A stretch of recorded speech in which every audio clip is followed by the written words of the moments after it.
Investing in liquid gold. A new report says that an increasing number of investors are turning to whiskey to hedge against COVID-19. Up next, we speak to the Whisky and Wealth Club. This is Bloomberg. 8:45 here in London, 9:45 if you're in Paris or Berlin. Now, if you're looking to alternatives to hedge against COVID-19 market risk, you may not have to look much further than your whiskey cellar if you have one, or create one. The Whisky and Wealth Club says that Cask whiskey as an investment is becoming increasingly appealing. In a new report, they reveal that 32% of investors are willing to invest in casks of premium Irish whiskey or Scotch whiskey. Joining us now is Jay Bradley, Whisky and Wealth Club co-founder. And Jay, I joked there about creating your own whiskey cellar, but I suppose the point of this is you maybe don't have to because you invest in whiskey that is elsewhere. Tell us a bit about how investing in whiskey works.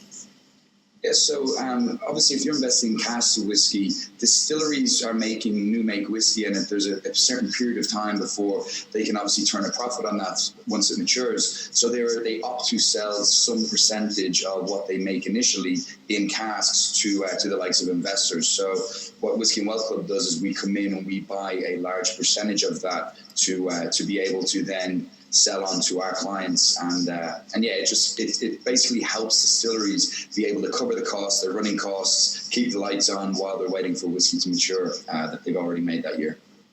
So is this only Irish and Scotch whiskeys? I know the Japanese are very big into whiskey now. Personally, I'm a big fan of Kentucky bourbon.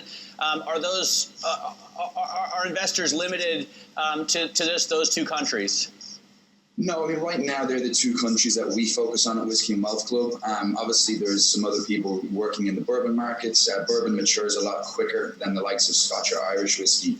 Japanese whiskey takes about the same period of time for the Irish and Scotch market. But yeah, of course, Japanese whiskey is, it's gotten a lot of press and media over the last 5 to 6 years with them winning some awards. So it is a phenomenal whiskey. It's very well made. It's very high quality, much like Scotch and Irish. So, but the Scotch market specifically, with that single malt market, it's a very stable, very well established market. The Irish right behind it, and then Japanese is more what we call an emerging market that we'll be looking to move into for our clients in the near future.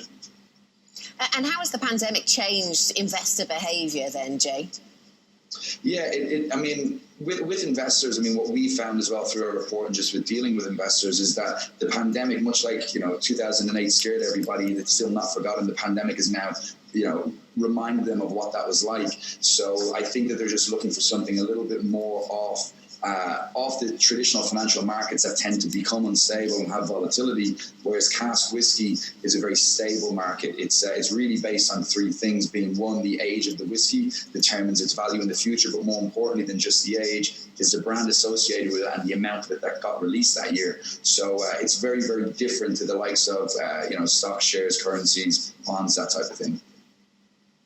Well, and we have seen, Jay, that luxury items or things that are incredibly short in supply still demand top dollar in a recession. So what kind of price class are we talking about for a cask of really high-end sought-after whiskey? Yeah, it's a great question. So whiskey tends to all start at around the same price. Some brands you will pay more for. When we buy from a distillery, a well-known distillery like Bunnahabhain, they might be selling casks, or people selling casks of their new make for 5 to 10,000, whereas we'll come in and buy a massive bulk and be able to put our margin on it and only sell for 3,000, for example. But over time, depending on the distillery, unknown mass-produced facilities that make 10 million litres of whiskey a year, their casks don't sell for that much in the future. Whereas something like a Macallan or a Dalmore, that same age whiskey, where say for instance it's a mass-produced facility, their cask, you might buy it for 2,000, but in 20 years might only be able to sell it for 15,000. Whereas if you had something like a Dalmore or the Macallan when it's 20 years old, you can get closer to 200,000 for it.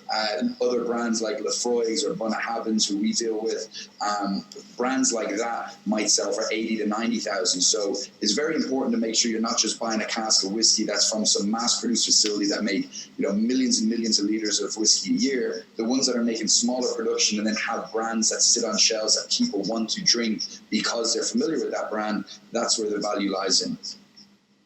Jay, thanks very much for bringing us the story. Jay Bradley, Whisky and Wealth Club.